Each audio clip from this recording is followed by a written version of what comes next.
Jésus. Merci Jésus. Nous te bénissons pour ces messages. Parle-nous Seigneur. Que ton onction soit opérationnelle et que des vies soient bénies. En ton nom Jésus-Christ, nous t'avons prié ici. Nous t'acclamons encore Jésus. Et nous poussons des cris de joie. Merci Saint-Esprit. Amen. Amen. Salut ton frère. Tu peux saluer aussi ta sœur. Que le Seigneur vous bénisse. Reprenons nos places s'il vous plaît. Nous bénissons le Seigneur pour ce 9e jour d'Alpha 40. Nous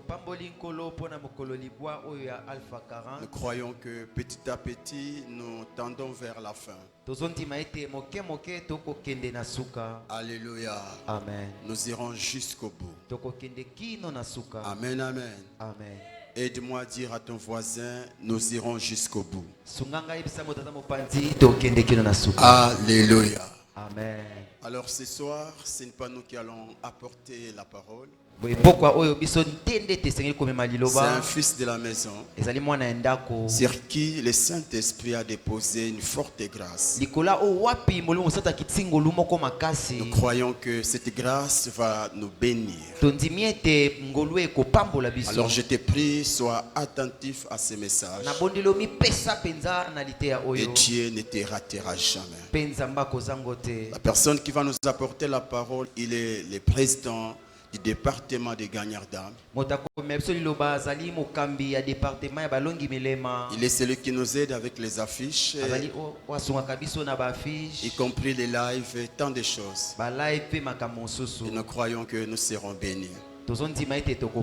Alors je nous prie là où nous sommes, si cela est possible, nous sommes debout. Juste pour accueillir l'orateur de ce soir, c'est le frère Michel Moyo. On acclame le Seigneur.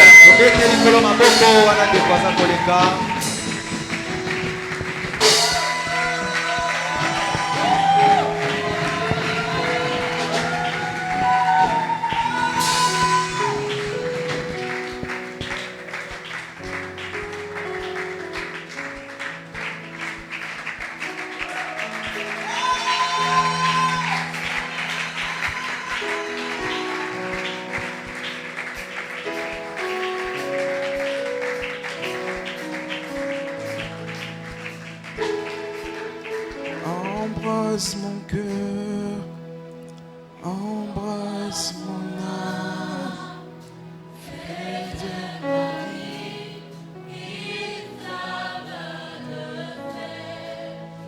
Fais que je brille, fais que j'embrasse, fais de ma vie une âme de paix. Embrasse mon cœur. Est-ce que tu peux le dire avec ton cœur? Tu peux le dire avec ton âme ce soir. Désire que l'Éternel Dieu te touche. Désire que l'Éternel Dieu te parle. Brataliva Santalia Basutalia.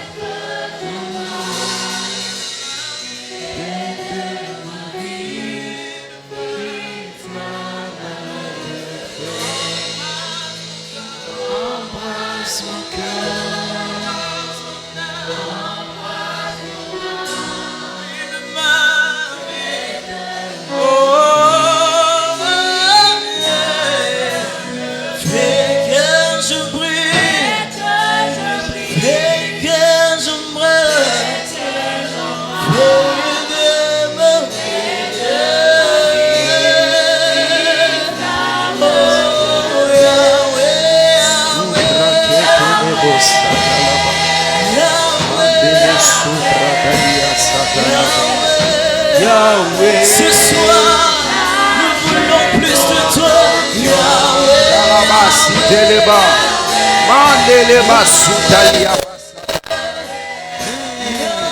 brasa padea mama suta libe. La kete le masapada. Barakite le vasampalia basuta lia. Mande le brasuta le basapadaya. Le kete le basuta le bas. Mama supra da la basaka. Sapalia de kene mando lo bosuta lia. Rakakakainda la basuta le bas. Na supra de le basata la bas. Suta le bas. Le kete li bas sute lebe. Père éternel, Dieu de gloire, nous voici encore ce soir. Nous voici encore éternel Dieu. Nous voici Emmanuel. Nous voici Dieu de grâce. Nous voici Elohim. Nous voici le Dieu de Jacob. Le Dieu que nous invoquons ce soir. Père éternel, oh Dieu, toi qui ne rates personne. Toi qui ne rates personne dans ta présence. Toi qui ne rates personne dans ta présence, oh Dieu. Ah, Salama Chatalaba. Est-ce que tu peux prier le Seigneur? Est-ce que tu peux prier Dieu? Que l'Éternel te touche. Que l'Éternel te parle. Que l'Éternel te parle. La saliva supramante les bases. La kinda la base.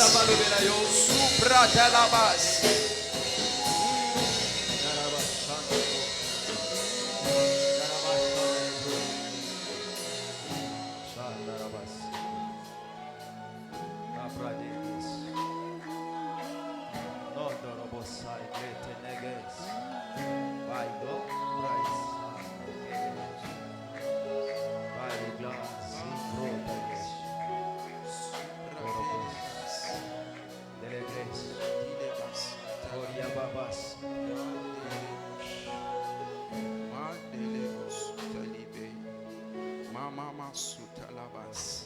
Éternel Dieu des armées, éternel Dieu des armées, ô Saint-Esprit, Père éternel Dieu, nous te prions, éternel Dieu, de te sentir libre en ces lieux.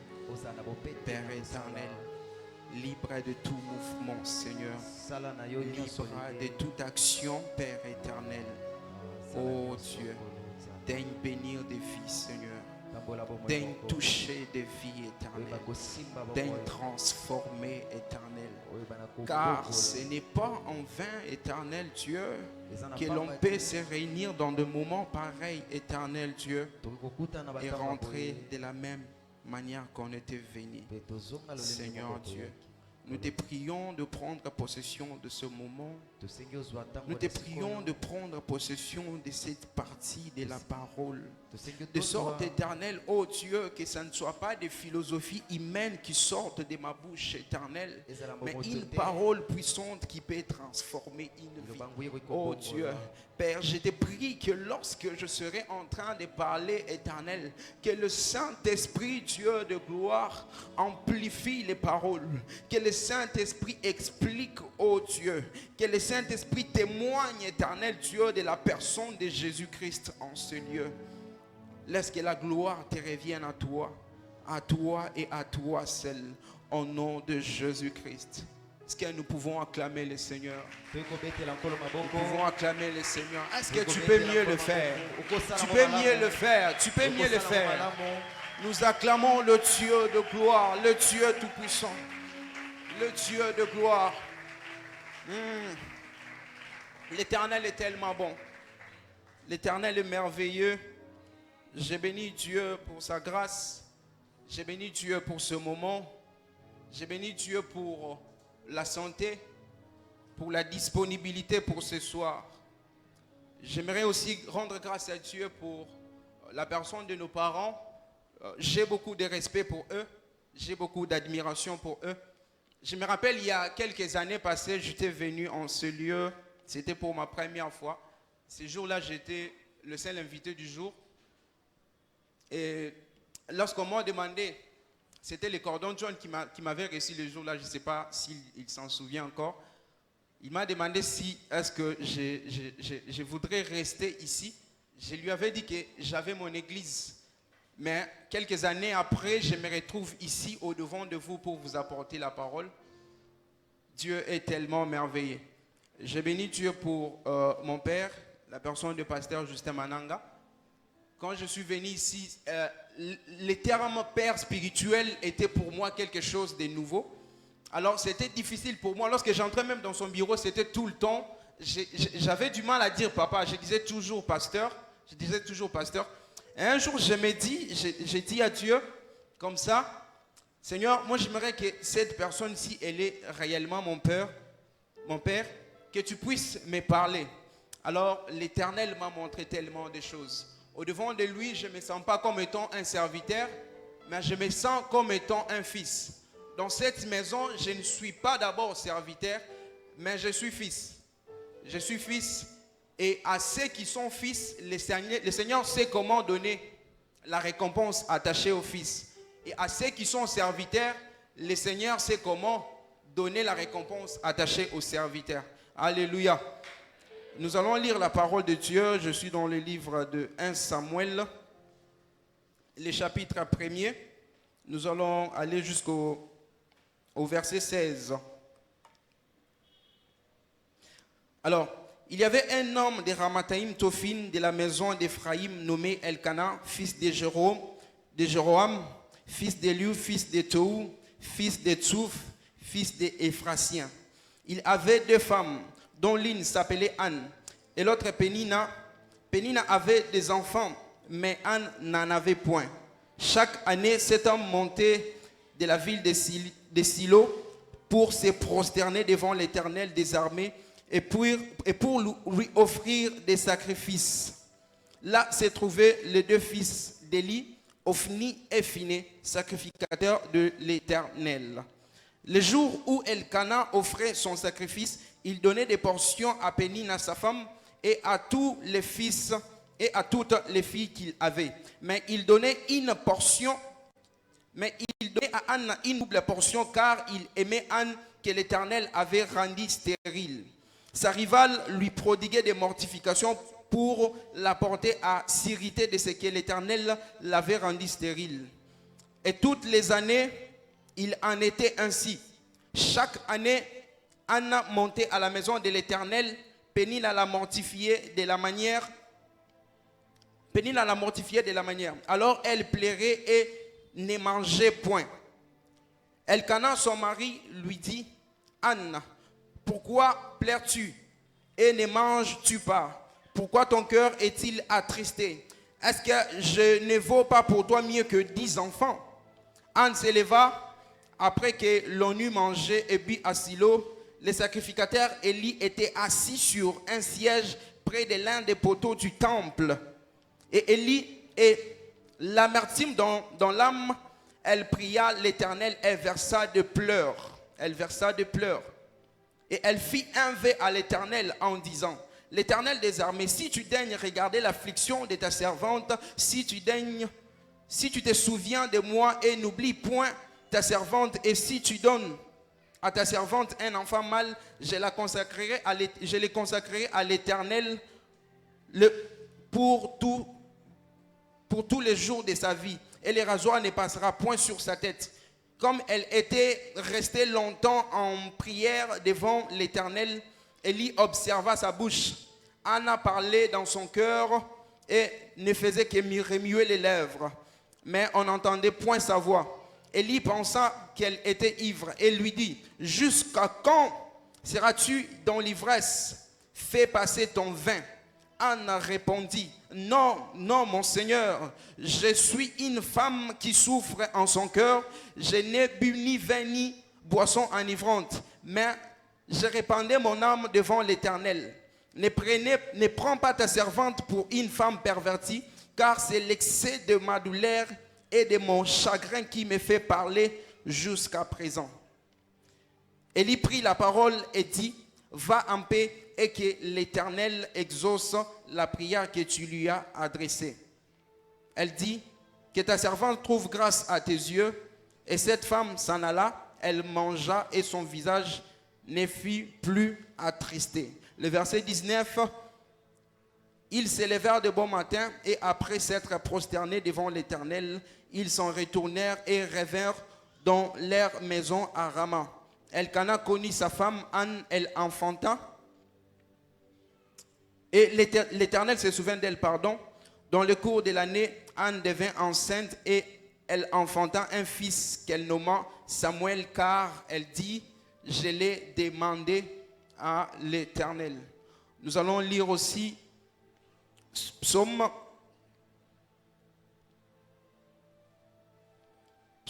le chapitre 24, du verset 1er au verset 6. Psaume de David à l'Éternel.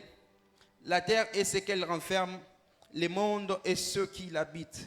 Car il l'a fondé sur le mer et l'a affermi sur le fleuve.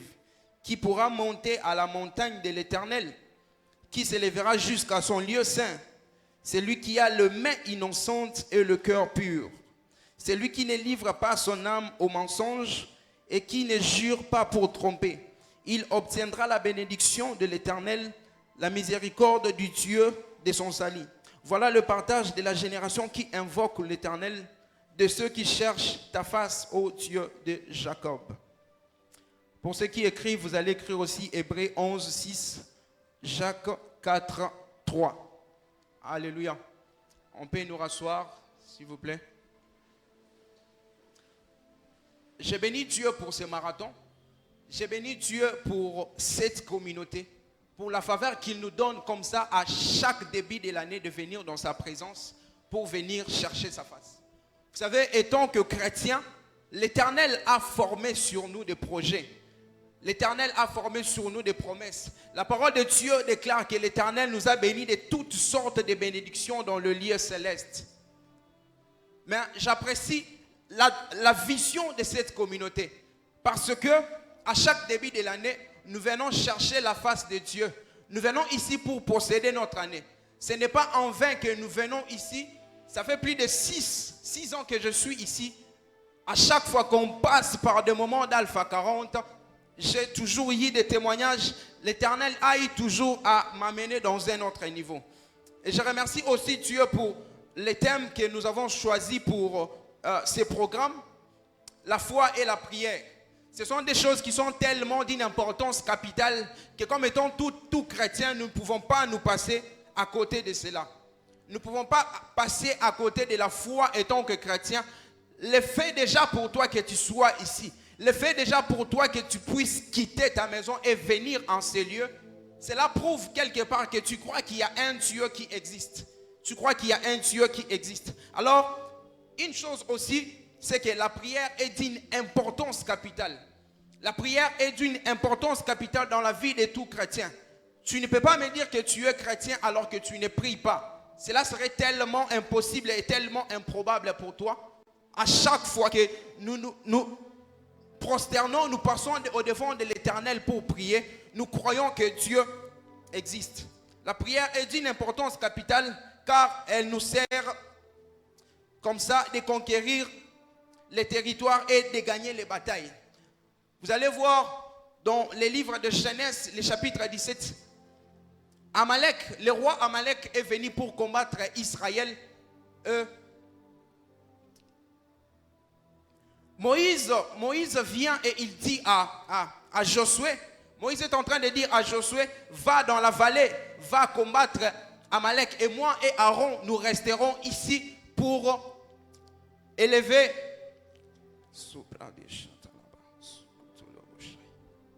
Et comme ça, lorsque Josué va dans la vallée et Moïse et Aaron sont restés, ils sont restés comme ça dans la montagne. Et Josué est parti pour combattre Amalek. Une fois que Josué est parti comme ça, Moïse est resté et il éleva les mains avec les bâtons dans les mains. Il éleva les mains avec le bâton de les mains. Et la Bible déclare dans le chapitre 11 qu'à chaque fois que Moïse élevait ses mains, la parole de Dieu déclare que Josué était fort dans le combat devant Amalek. Et à chaque fois que Moïse baissait ses mains, Josué était faible. Cela veut nous dire et nous montrer tout simplement que cela est une image, c'est une image de la prière. Moïse à la montagne est une image de la prière. Et Josué dans la vallée est une image de la vie physique que nous vivons ici sur terre. À chaque fois que dans la prière tu es fort, à chaque fois que dans la prière tu es efficace, à chaque fois que tu te lèves dans la prière, dans ta vie courante, tu seras fort. Tu es fort.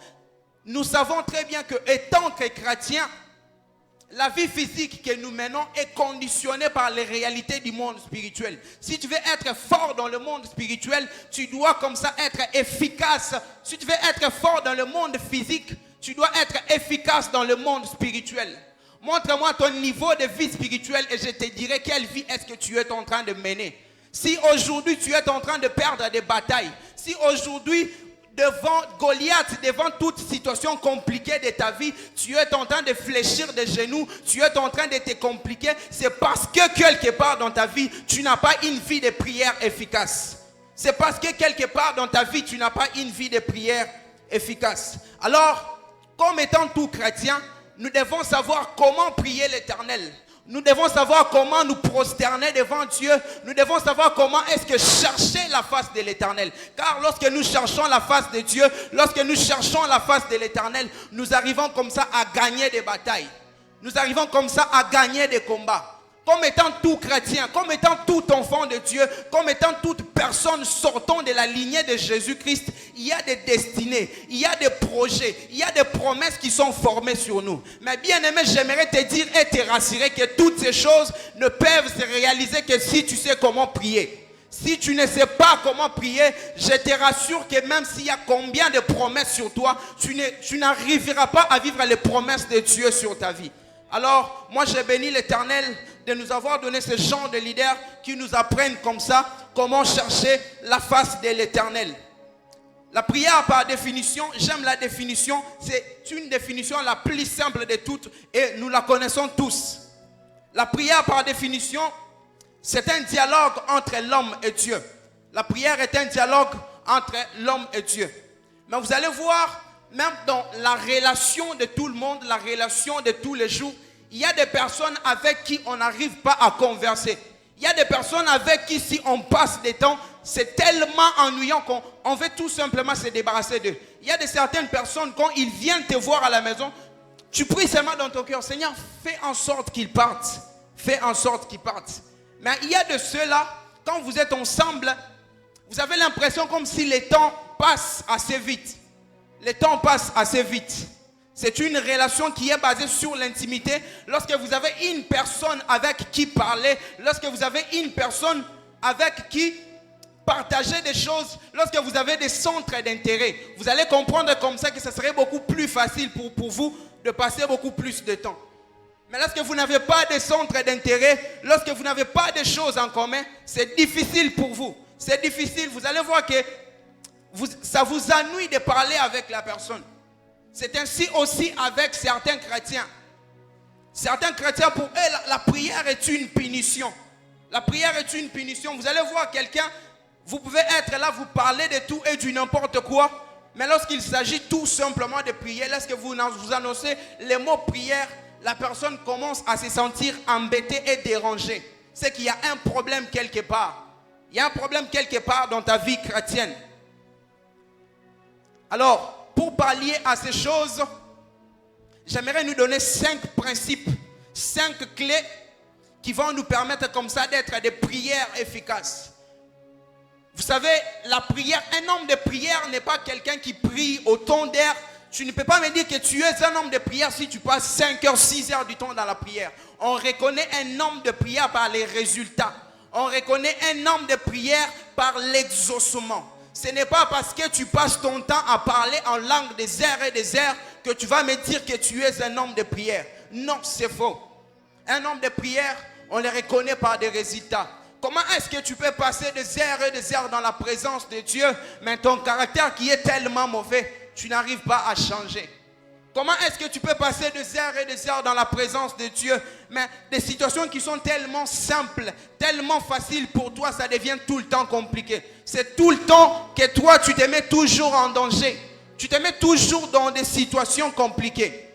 Alors, ces 5 clés, je dirais le sous-thème de mon message ce soir est 5 clés pour des prières exaucées. 5 clés pour des prières exaucées. tu veux être un homme de prière efficace, tu veux être un homme de prière qui produit des résultats, retiens ces 5 choses. Alléluia. Est-ce qu'on est ensemble? La première clé, c'est l'un de nos thèmes de ces marathons, la foi. La foi est d'une importance capitale. La foi est d'une importance capitale comme étant tout chrétien. Vous allez voir dans Hébreux, le chapitre 11, le verset 6, la parole de Dieu déclare: or, sans la foi, il est impossible d'être agréable à Dieu. Sans la foi, il est impossible pour toi d'être agréable à Dieu. Mais la Bible ne se limite pas tout simplement là. Elle va encore plus loin pour dire qu'il faut que ceux qui approchent de Dieu croient qu'il existe. Mais non pas qu'ils croient seulement que Dieu existe, mais qu'ils croient que Dieu est le rémunérateur de ceux qui le cherchent. Est-ce que tu crois que dans ces marathons, Dieu peut te rémunérer? Est-ce que tu crois que dans ces marathons, Dieu peut exaucer à tes prières? Est-ce que tu as la foi que toute requête que tu as placée en ce lieu, Dieu peut te donner la réponse? Si tu es dans ces marathons, la première des choses que j'aimerais te demander, étant que chrétien, étant qu'enfant de cette maison, la première des choses est que aie la foi. Je sais très bien que tu as la foi que Dieu existe. Là, c'est une chose de primordiale pour tout chrétien, mais j'aimerais que tu crois que Dieu peut te donner. Dieu peut te donner la chose à laquelle tu es venu chercher ici. Dieu peut t'exaucer. Dieu peut répondre à tes situations compliquées. Nous n'avons pas placé des requêtes dans ces paniers pour tenter Dieu. Où tu viens, c'est compliqué cette requête, je ne sais pas si Dieu va me donner, mais je tente quand même, je donne. On n'est pas ici pour tenter. On est ici avec foi et croire que Dieu va nous les donner. Et une des choses que moi j'aime avec la foi, c'est que la foi est une ferme assurance. Est-ce que tu peux dire avec moi ferme assurance? Ferme assurance. La foi est une ferme assurance. Mais cette ferme assurance n'est pas quelque chose qui est basé sur des philosophies, n'est pas quelque chose qui sont basées sur des paroles vaines. C'est une chose qui est basée sur la parole de Dieu. Tel que Dieu a parlé, je crois et je confesse que je l'aurai comme ça. Alléluia. La foi, elle est différente de la pensée positive. La pensée positive, c'est lorsque tu envisages de faire quelque chose et que tu conditionnes ton cerveau à penser positivement et non négativement. Mais la foi, elle est basée sur quelque chose. La foi a un fondement. Et le fondement de la foi, c'est la parole de Dieu. Le fondement de la foi, c'est la parole de Dieu.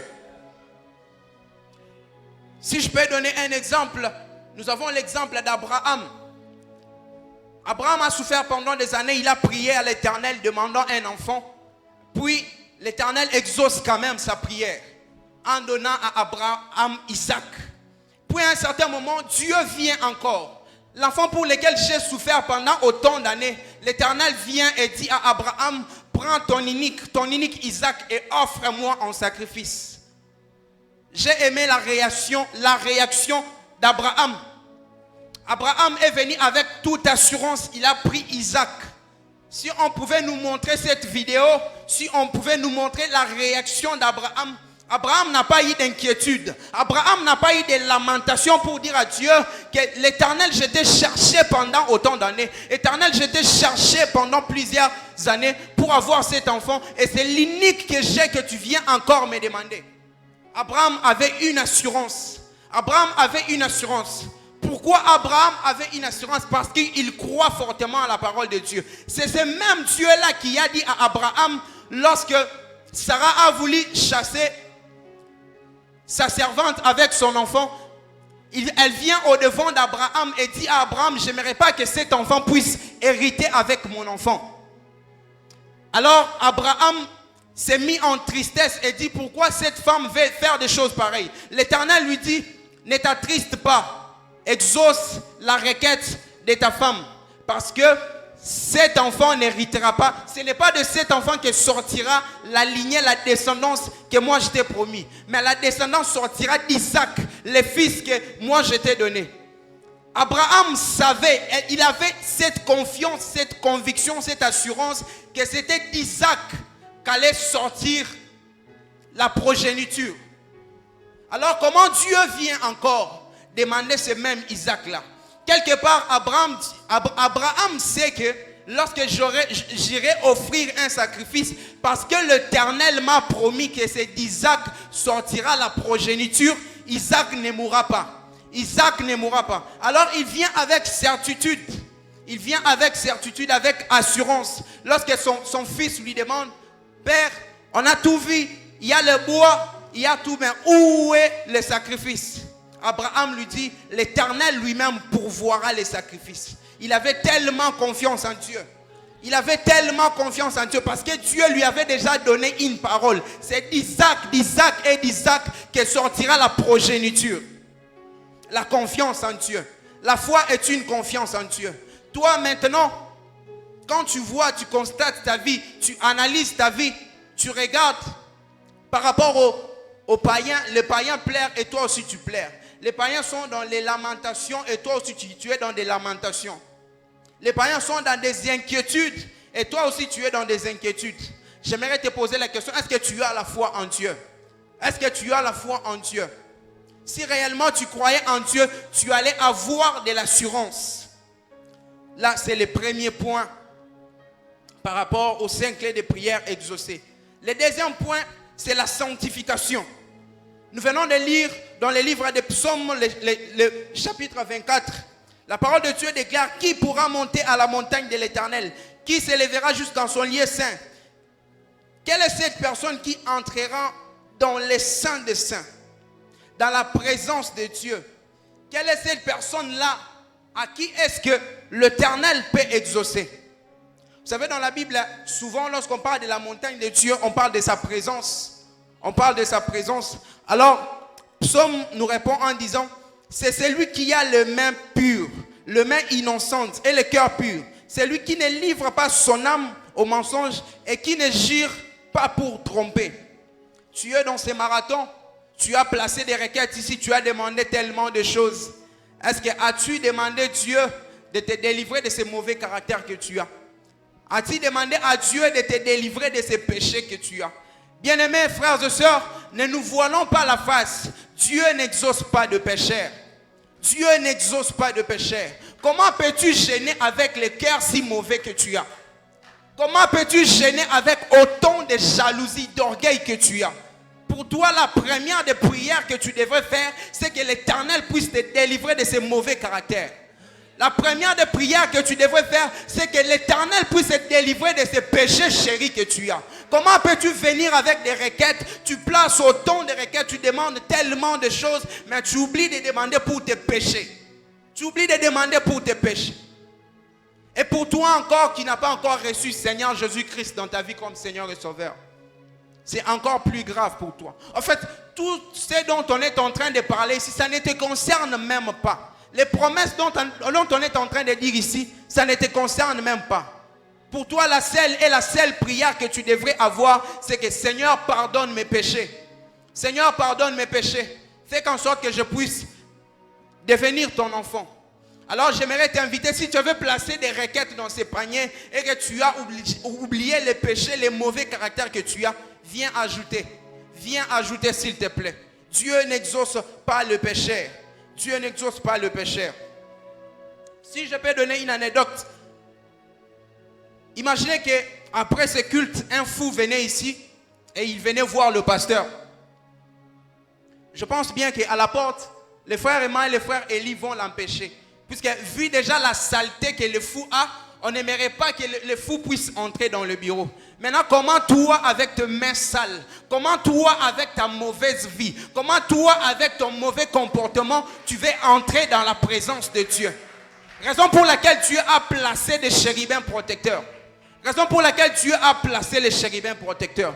J'aimerais dire à quelqu'un, la croix n'a pas annulé la protection de la présence de Dieu. Mais la croix a seulement possibilisé parce qu'il nous a donné le sang qui est Jésus-Christ. Si un fou venait ici, la première des choses qu'on devait faire, on devait peut-être prier pour lui donner de nouveaux avis afin qu'il puisse entrer dans le bureau du pasteur. Et même si papa voulait le recevoir, quelque part il se sentirait gêné.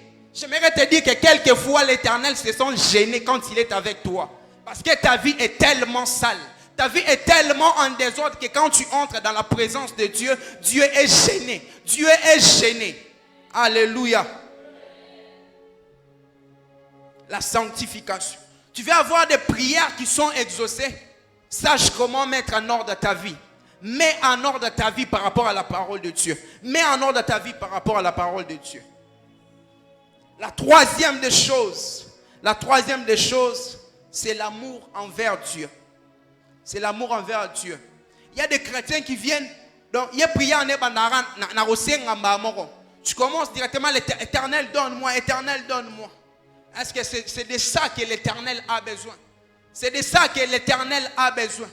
L'Éternel a besoin d'une vie d'intimité avec toi. Imaginez que si vous êtes à la maison et que vous avez une femme qui vous sert juste à manger et ne vous parle pas, est-ce que vous aurez de l'appétit pour manger ces choses-là?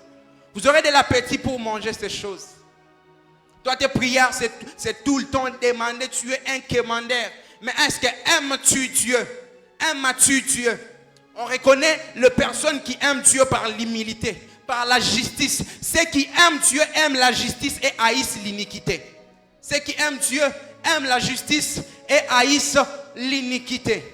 Aime Dieu. Aime Dieu.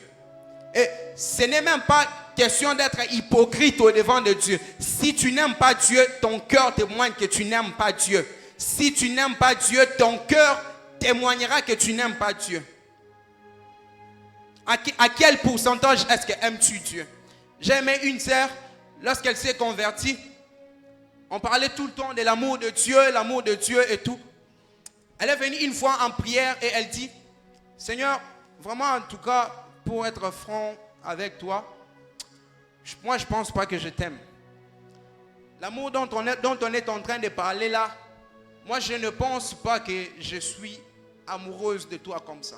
Alors si, et seulement si toi tu m'aimes, fais en sorte que moi aussi je puisse t'aimer de la même manière que toi tu m'aimes. Mais toi tu es hypocrite au devant de Dieu. Tu es hypocrite au devant de Dieu. Pourquoi est-ce que tu caches à Dieu ces péchés-là que tu as? Pourquoi est-ce que tu caches à Dieu ces sentiments de jalousie que tu as? S'il y a une personne qui peut changer les sentiments de jalousie, mais c'est Dieu. C'est Dieu qui peut changer ces sentiments. Mais lorsque tu viens au devant de l'Éternel, tu te caches derrière les demandes. Dieu aimerait que tu aies une relation de franchise. Sois franc envers l'Éternel. Sois franc envers l'Éternel. Dieu aimerait une relation de père et fils. Dieu aimerait une relation d'époux et épouse. Où tu viens, tu lui parles de tout et du n'importe quoi. Et j'aimerais même te donner un secret pour toi qui va passer tellement de temps dans la présence de Dieu. Tu es un ferrailleur de prière. Donc pour toi, quand tu entres dans la présence de Dieu, tu viens avec l'objectif de faire 5 heures. Tu viens avec l'objectif de faire 10 heures du temps. Mais tant que tu n'aimes pas Dieu, comment est-ce que tu passeras autant de heures? Comment est-ce que tu passeras autant de heures dans la présence de Dieu? Ce n'est que l'amour qui produit des choses pareilles. Moi, mon objectif, ce n'est pas de passer 2 heures et 2 heures, mais mon objectif à moi, c'est d'aimer Dieu. Mon objectif à moi, c'est de rester avec Dieu à ses côtés. Et tant que tu aimes Dieu comme ça, les heures dans la prière ne seront qu'un résultat. Ne seront qu'un résultat. Tu veux l'onction, sache comment aimer Dieu. Tu veux la réussite dans tes entreprises, sache comment aimer Dieu. Ne sois pas hypocrite au devant de l'Éternel. Alléluia. La quatrième clé, lorsque tu demandes quelque chose à Dieu, lorsque tu veux que l'Éternel te donne quelque chose, tu dois savoir comment placer Dieu dans ta demande et tu dois aussi savoir comment placer les autres dans tes demandes. Est-ce que si nous prenons ces paniers et que nous regardons tes requêtes, est-ce que ça a des motivations justes? Ça a des motivations justes, tes requêtes qui sont ici. Pour la plupart des requêtes qui sont ici, si on regarde très bien, ce sont des requêtes qui sont basées sur l'envie. Parce que l'autre a eu, parce que l'autre a reçu ce que Pénina l'a mortifié. Elle plairait. Mais j'aime une chose. Quand Anne a tout simplement déclaré, quand Anne a dit, Seigneur, si tu me donnes un fils mâle, je prendrai cet enfant et je le consacrerai à toi. La part de Dieu. La part de Dieu. Où est la part que tu donnes à Dieu dans ce que Dieu va te donner?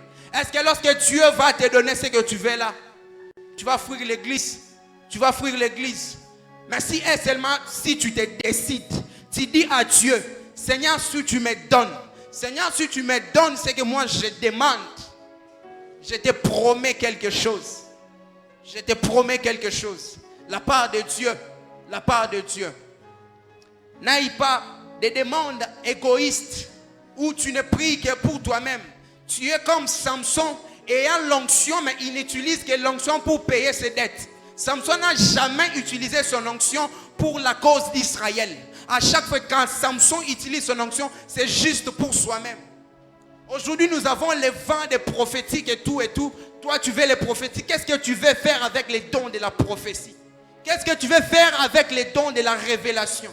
Qu'est-ce que tu veux faire avec la parole des connaissances? Des motivations égoïstes. Des motivations égoïstes. Jacques 4:3 déclare: vous demandez et vous ne recevez pas, parce que vous demandez mal, dans le but de satisfaire vos passions. Tu veux juste satisfaire tes passions. Voilà pourquoi des années alpha après alpha, tu feras alpha, tu ne recevras rien. Parce que tes motifs sont injustes, sont envieux, remplis d'orgueil, remplis de jalousie. Arrange tes motivations. Là, c'est la 4e clé. Et la 5e des clés, c'est ce que moi j'aime de plus. La 5e des clés, c'est ce que moi j'aime le plus. Les fardeaux dans la prière. Est-ce que as-tu les fardeaux pour les requêtes que tu as placées en ce lieu? As-tu des fardeaux pour les requêtes que tu as placées en ce lieu? Bien-aimé, j'aimerais te dire que l'Éternel exauce les fardeaux. L'Éternel exauce la prière qui est faite avec ferveur. La prière qui est faite avec profondeur. La prière qui est faite avec profondeur. Tu es venu juste là, c'est parce que toute la famille qui vient ici, ou quelque part, tu es animé de cette rage-là, de cette colère de voir les choses changer. Veux-tu voir les choses changer dans ta vie? Veux-tu voir les choses changer dans ta vie? Ou tu es juste là en tourisme? Tu gênes pour rien, sans aucun fardeau. C'est la raison pour laquelle tu as même arrêté le jeûne. Jusqu'à 3 jours à Pamba, au Katinayo. Puisque tu n'as aucun fardeau. Si tu avais réellement le fardeau, tu allais continuer. Quelle est la motivation qui te pousse? Pourquoi est-ce que tu avais commencé? Pourquoi est-ce que tu avais commencé ce jeûne? Le fardeau est un souci, une peine qu'on a à supporter. C'est une disposition de cœur. J'aimerais te dire quelque chose avec les fardeaux. Les fardeaux activent la soif. Les fardeaux activent la soif de chercher Dieu. Si vous allez voir même des histoires dans la Bible, ce sont des personnes qui ont eu des fardeaux, qui ont eu tellement à chercher Dieu. Est-ce que as-tu des fardeaux ce soir? As-tu des fardeaux pour chercher la face de Dieu? As-tu des fardeaux pour chercher la face de Dieu? As-tu des fardeaux pour chercher la face de Dieu? Regarde ce que dit Anne. 1 Samuel, le chapitre 1er, le verset 16. Ne prends pas ta servante pour une femme pervertie, car c'est l'excès de ma douleur et mon chagrin qui m'a fait parler jusqu'à présent. Qui m'a fait parler jusqu'à présent. Mais quand tu n'as pas de fardeau, tu vas faire une prière de 30 minutes. Après 30 minutes, tu dis, Seigneur, na on a sengi te, yemo comprendra exaucer. Quand tu as les fardeaux, tu vas chercher Dieu.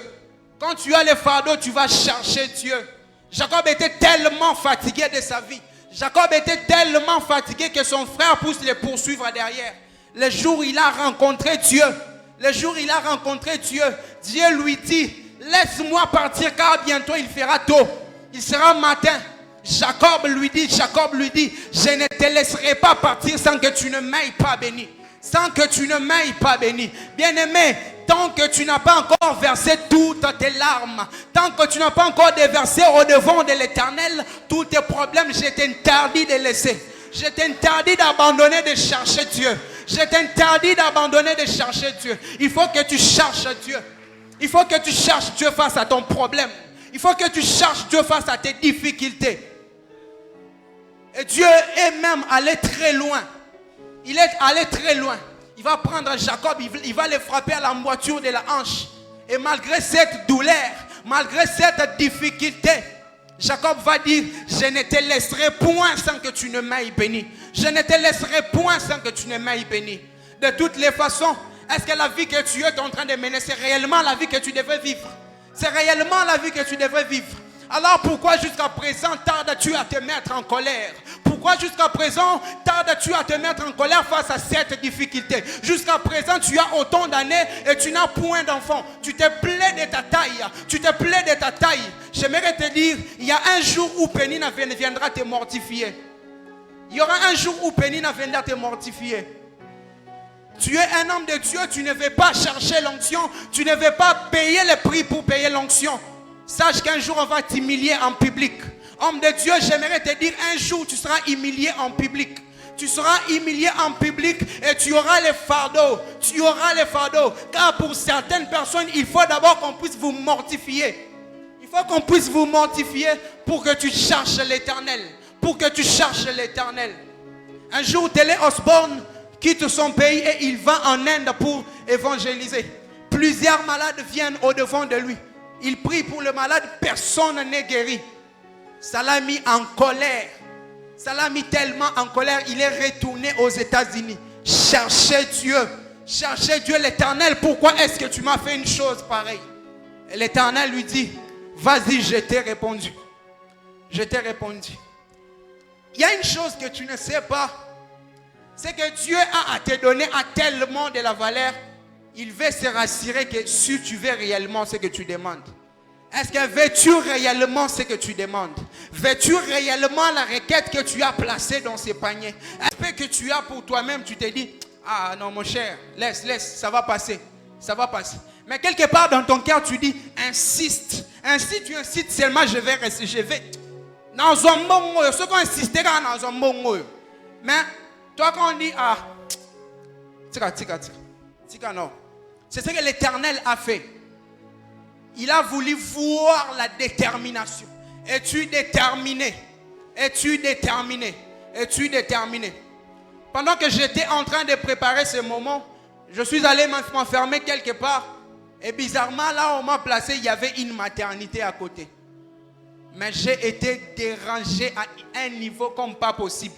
Je suis sorti le matin, j'ai dit à ce gérant, papa, là où vous m'avez placé, je n'ai même pas arrivé à prier. Il n'y avait que des femmes qui criaient. Je n'ai pas arrivé à prier. Mais ce que moi j'aime, c'est la détermination.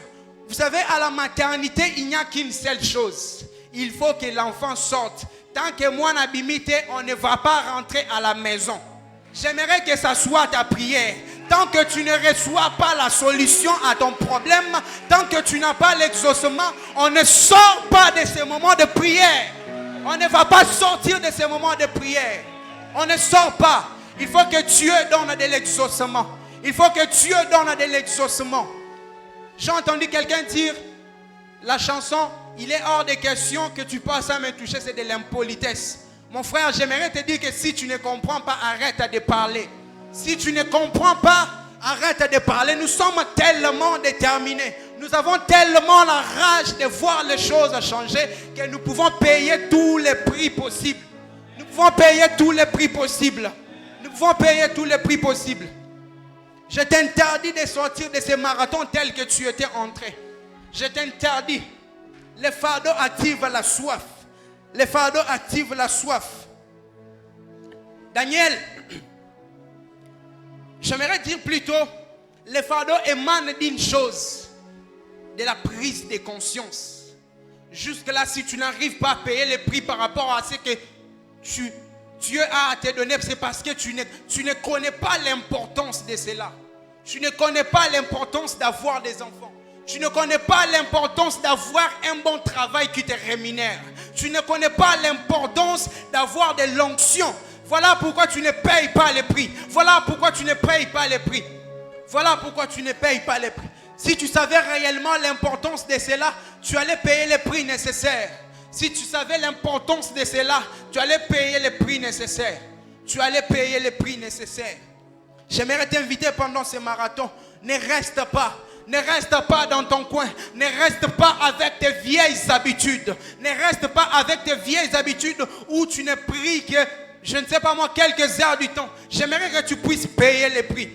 J'aimerais que tu puisses payer les prix. J'aimerais que tu puisses payer les prix. On dit que la modalité, elle est difficile. Mais est-ce que ton problème, il est aussi petit? Est-ce que ton problème est petit? Quand tu regardes tes problèmes, aimerais-tu continuer à manger, manger et manger? Ou aimerais-tu payer les prix? Ou aimerais-tu payer les prix? Je vais finir par nous donner cette anecdote encore. Dans la mer, il y a un animal qui s'appelle les homards. Les homards est un animal mou, est un animal fragile. C'est comme un insecte. Mais les homards est un animal qui vit dans une coquille rigide. Comme dans les cas, c'est un animal qui vit dans une coquille rigide. Et alors, les homards grandissent quand même. Les homards peuvent être petits, mais à un certain moment, vous allez voir les homards grandir et devenir grands. La question qu'on se pose est que comment les homards, qui est un animal mou, arrivent à grandir dans une coquille rigide? Comment est-ce que les homards arrivent à grandir? La réalité de ce qui se passe, c'est que à un certain moment, lorsque les homards commencent à grandir, il commence à se sentir étouffé dans sa coquille. C'est la même chose aussi avec toi. Ce qui témoigne que tu commences à grandir, ce qui témoigne que tu dois quitter la dimension dans laquelle tu es et arriver dans une nouvelle dimension. Tu vas commencer à te déplaire dans la situation dans laquelle tu es. Tu vas commencer à te sentir mal à l'aise. Ça fait des années et des années où tu te plaisais dans le chômage, mais à un certain moment, ça commence à t'ennuyer, ça commence à te déranger. Ça fait des temps et des temps où tu as demeuré dans une même dimension. À un certain moment, ça commence à te déranger. C'est ce qui se passe avec les homards. Et qu'est-ce que les homards font pour grandir? Il va quelque part dans un lieu secret, dans une grotte, et il commence à se taper contre une pierre. À vrai dire, c'est un service qui est tellement douloureux, puisque c'est son corps. Les homards se tapent contre la pierre. Il se tape contre la pierre. Et il se tape contre la pierre. Jusqu'à un certain moment, la coquille va se déchirer. Et une nouvelle coquille commence à naître.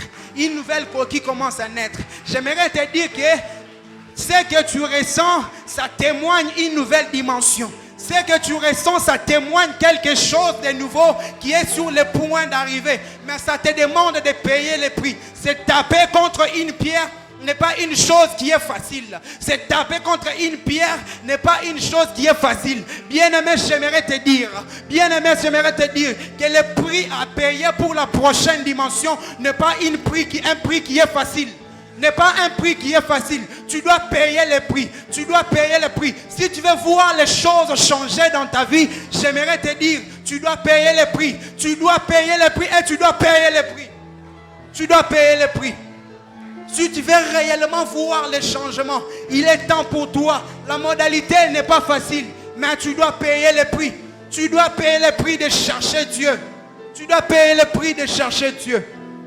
chercher Dieu. Oh homme de Dieu, toi qui veux l'onction,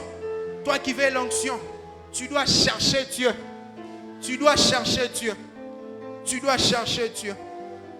Encore une autre histoire. Il fut dans les années 1800. Il y avait un homme de Dieu tellement puissant, nommé Charles Finney. Cet homme était un homme de réveil. Cet homme était un homme qui a apporté le réveil dans le monde entier, particulièrement aux États-Unis. Et il avait un ami qui était aussi un grand serviteur, un puissant prédicateur.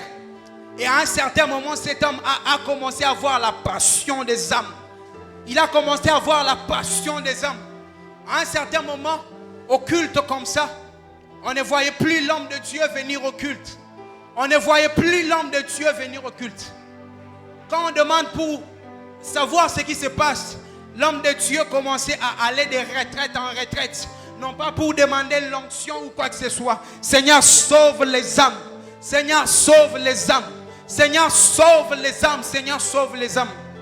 Un dimanche, les hommes de Dieu se rassemblent et ils disent, allons rendre visite à cet homme. Ils arrivent à la maison, ils placent la nourriture sur la table. Ils placent la nourriture sur la table. Au moment de dire la bénédiction, on va dire à cet homme de Dieu, vous pouvez prier. L'homme de Dieu a commencé. L'homme de Dieu commence. Seigneur, nous te prions pour cette nourriture. Nous te prions, Seigneur. Et à peine il était en train de prier, il sort un mot qu'il ne fallait pas sortir. Seigneur, sauve les âmes. L'esprit l'emporte. L'esprit l'emporte. Ratale sabadaya tatata. Rekete lebas. L'homme de Dieu a commencé à gémir. L'homme de Dieu a commencé à gémir. L'homme de Dieu a commencé à gémir jusqu'à un certain moment que ce n'était plus possible pour lui de rester sur la table. Il est monté dans sa chambre. Il est monté dans sa chambre. Arrivé dans la chambre, l'homme de Dieu commence à prier. On dit que l'esprit priait par lui, par des soupirs inexprimables. Quand les autres viennent, ils trouvent l'homme de Dieu à terre, agonisé. Agonisé par terre, l'homme de Dieu était en train de prier. Une seule requête: Seigneur, sauve les âmes. Seigneur, sauve les âmes. Seigneur, sauve les âmes. Bien-aimé, tu veux que l'Esprit puisse intercéder à ta faveur? J'aimerais te dire que c'est possible. Mais tout simplement, il faudrait que tu ailles les fardeaux. Il faudrait que tu ailles les fardeaux. Il faudrait que tu ailles les fardeaux. Des personnes qui ont des fardeaux font des prières d'agonie. Des personnes qui ont des fardeaux font des prières d'agonie, où tu es en train d'agoniser dans la présence de Dieu. Tu n'as plus de mots. Tu n'as plus de mots. Anne était là, elle était tout simplement en train de remuer ses lèvres. Elle était en train de remuer ses lèvres. Elle avait perdu toute sa force. Elle avait perdu toute sa force. J'aimerais te rassurer que pendant ce marathon, ce qui est certain, tu vas perdre ta force. Tu vas perdre ta force. Et à ce moment-là, les prières d'agonie vont commencer. Là, télébras. Est-ce que tu peux prier le Seigneur? Est-ce que tu peux prier le Seigneur? Est-ce que tu peux répondre à ton âme au devant de Dieu? Est-ce que tu peux répondre à ton âme au devant de l'Éternel? Dire à Dieu, j'aimerais que des choses changent. Dire à Dieu, j'aimerais que des choses changent dans ma vie. Seigneur, pendant ces programmes, je vais te toucher, ô Dieu de Jacob. Seigneur, pendant ces programmes, je vais te toucher, ô Dieu de Jacob. Il est hors de question que je sorte de ces programmes de la même manière que j'étais venu. Il est hors de question que je sorte de ces programmes de la même manière que j'étais venu. La salabra de l'ébas. Tu peux continuer à prier Dieu. Tu peux continuer à prier Dieu. Prie le Seigneur. Prie le Seigneur. Prie Dieu par rapport à ta situation. Prie Dieu par rapport à ta situation. Au nom de Jésus. Prie le Seigneur. Prie le Seigneur.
Merci Jésus. Merci Jésus. Merci pour ces messages. Merci d'avoir réveillé un homme. Merci d'avoir réveillé une femme. Nous croyons à un Dieu qui écoute les prières. Nous croyons à celui qui exauce les prières. Yaya Mashia Maya Gonta.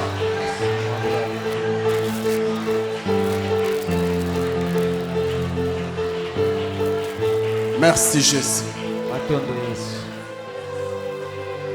Père, merci. Nous te bénissons et nous t'acclamons Jésus. Nous t'acclamons Jésus. Nous poussons des cris de joie.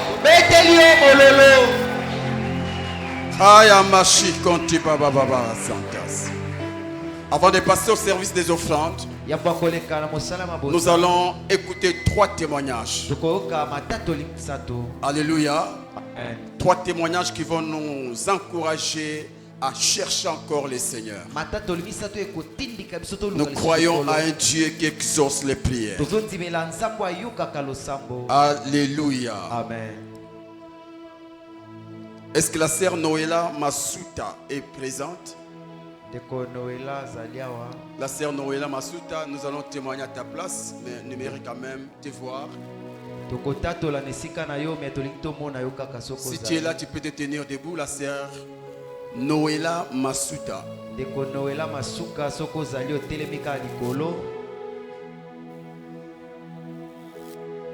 Ok, elle n'est pas là. Ok. Écoutons son témoignage. Je témoigne ce que Dieu a fait dans ma vie.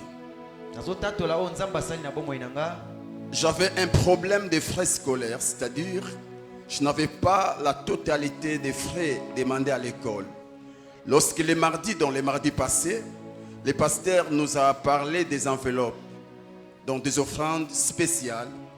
Je m'étais décidé de prendre la somme que j'avais pour la placer dans l'enveloppe. 2 jours après, c'était le jour des contrôles à l'école. Je suis allé malgré que je n'avais pas payé. Arrivé à l'école, j'ai été chassé. Et je me suis décidé de rester devant l'école pour rappeler à Dieu que j'avais donné mon enveloppe d'offrande spéciale. Quelques minutes plus tard, on m'a appelé pour me dire d'entrer. Et depuis ce jour-là, lorsqu'on fait les contrôles à l'école, moi, on ne me chasse pas. Je suis resté là jusqu'à aujourd'hui. On acclame le Seigneur. Alléluia. Amen. C'est un Dieu qui honore ce qu'il honore.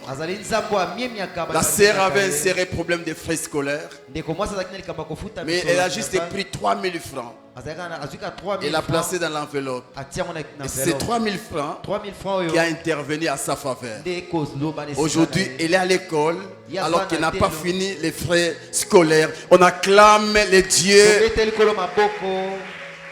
Alléluia. Amen. Écoutons le deuxième témoignage. C'est la sœur Godwin. Est-ce qu'elle est là? La sœur Godwin? Est-ce que la sœur Godwin est là? Oh là là, ils ne sont pas là. Ok, écoutons son témoignage. Je souhaitais qu'il fallait qu'elle soit là parce que là aussi, les preuves qui attestent sa guérison. Je témoigne Dieu pour la guérison qu'il m'a accordée. C'était au mois de décembre, le mois passé. Les médecins avaient confirmé que j'avais l'appendicite, qui était devenue aiguë et que je devais passer par l'intervention chirurgicale. Mais faute de moyens financiers, je ne suis pas allé et on ne m'a pas opéré. Je suis resté avec mes douleurs. Et c'était pendant la semaine, pendant la prière, donc les mardis, lorsque les pasteurs avaient demandé à quiconque avait des douleurs au bas-ventre, est-ce que tu te rappelles encore de toucher là où il a mal? Et j'avais touché et j'ai crié en la prière de l'homme de Dieu. Lorsque je suis rentré à la maison, j'avais constaté que je n'avais plus de douleur. Et je suis allé à l'hôpital pour faire les contrôles. Et mon médecin a confirmé que l'appendicite a disparu. Oh! Et j'ai même les documents médicaux qui confirment que je n'ai plus d'appendicite.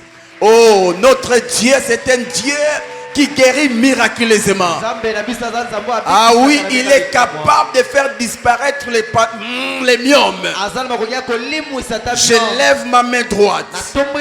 Toi qui as un appendicite, toi qui as un kyste, tu as des myomes, je lève ma main droite. Que la main de Dieu te touche là où tu es. Et reçois la guérison. Que la maladie disparaisse de ton corps. Au nom de Jésus-Christ. Amen. Amen. Écoutons le dernier témoignage. Là, c'est elle-même qui va témoigner. J'aimerais inviter la sœur Dorélia. Est-ce qu'elle est là? Ok, on acclame le Seigneur alors qu'il s'approche.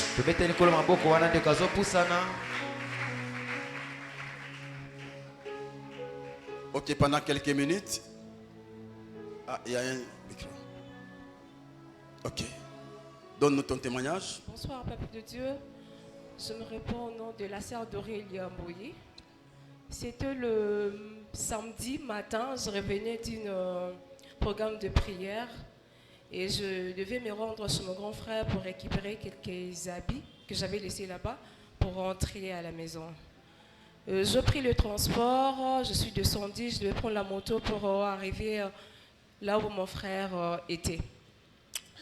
Quand je pris la moto, en cours de chemin, il y avait le motard qui roulait. Et après, je vis sous forme d'une vision, m'apparaîtrait. Et après, je vis mon pied, un pied qui était sur la moto et un pied qui était sur la terre. Du coup, la vision est disparue. Je ne comprenais pas. Et puis, je sentis comme si j'avais peur, une frustration qui venait en moi.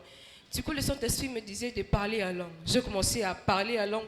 Quelques minutes juste après que je finis de parler en langue, on faisait le croisement, on entrait vers Diplomate et il y avait une Jeep qui sortait. D'une forte vitesse, on s'est croisé entre la Jeep et le moto. Du coup, on s'est retrouvés juste en bas. Donc, il y a Jeep. On s'est retrouvés dans la Jeep. Bizarrement, je suis sortie dans la Jeep. Moi et les motards, je suis ni blessée, ni douleur. Miraculeusement, Dieu m'a sorti de là. L'ange de l'Éternel campe autour de ceux qui craignent le Seigneur. C'est comme ça que je suis venue témoigner. Et le deuxième témoignage, et après que j'ai commis cet accident, du coup, je suis rentrée à la maison. J'avais l'autre faveur 2019, j'avais témoigné dans un veilleux de prière. J'avais un fibrome au niveau de mon sein droite. Et après, j'avais témoigné, une année après, le fibrome est encore apparu dans mon sein gauche. Ça me faisait douleur, je suis repartie à l'hôpital. Le médecin m'a dit, tu vois, on t'avait dit qu'on puisse t'enlever au boyaki, au baki, mais tu vois, ça encore apparaît. Je dis, non, on ne va pas m'opérer. Le pasteur avait déjà dit que soit, il m'avait demandé, tu veux être opéré, soit tu veux recevoir la guérison divine. J'avais dit au pasteur, à la première fibrome, que je veux recevoir la guérison. Et le pasteur avait prié pour moi, le premier fibrome avait disparu. J'avais dit, de même pour cette deuxième fibrome, ça va disparaître. Et depuis 2019 jusqu'en ces jours, je souffrais toujours de ça. Et après, ça me faisait un peu de douleur. Je suis repartie à l'hôpital et tout. J'avais dit, je ne veux plus partir. Et après que j'avais rentré dans ce programme de prière, ma prière, c'était ça, que Dieu puisse me guérir de cette maladie parce que ça me tourmentait. L'autre fois, ça dit, Seigneur, de même que tu as fait pour le premier, de même que tu vas faire pour ce deuxième. Et après, quand je finis pour l'accident qui s'était commis, je suis rentrée à la maison, le Saint-Esprit me disait de palper le sein. J'ai dit, Monsieur Timbo, comment je vais palper? Le Saint-Esprit m'a dit encore, palpe ton sang. J'ai palpé le sang, j'ai senti les fibromes disparaître. J'ai répalpé, j'ai senti les fibromes, j'ai répalpé. J'ai dit non, ça je dois témoigner. C'est comme ça que je suis venu témoigner la main de Dieu. Alléluia. Amen. Ok. Alors, il y a une précision que tu n'as pas donnée. Il y a une précision. Les vendredis, tu étais où? Le vendredi, j'étais dans un programme de prière. À Limité. Oui, à la VVF. Ok. Et qu'est-ce qui s'était passé dans ces programmes? Dans l'homme d'Otier, c'était le pasteur Marcelo, oui, et Papa Coquet avait prêché et tout. Et j'étais convaincue que... Donc j'étais en train de prier et puis je sentais toujours insister dans un esprit de mort. Yes. Et j'étais en train d'insister sur ça, de parler à langue. Je parlais à langue. Et quand je suis sortie, c'est lors que l'accident s'est commis. Il avait prié pour vous, pour oui, la guérison. Oui, il avait prié pour Alléluia. Nous croyons que la prière faite par l'homme de Dieu, l'apôtre Marcelo Tounassi, a apporté une parfaite guérison. Amen. Je vais prier pour toi et ces choses ne reviendront plus. Au nom puissant de Jésus-Christ. Kaka ndenge moko mwana soka bimina libuma mama zonga ka suti. Ndenge moko pe ba fibrone o ekotika suko zonga te au nom de Jésus-Christ. Sois complètement guéri au nom de Jésus. On acclame le Seigneur. J'aimerais dire que ton tour aussi arrive. Ah, ton tour aussi arrive. Demain, ce sera toi qui passeras ici et donner les témoignages. Acclame le Seigneur. Que Dieu vous bénisse. Amen.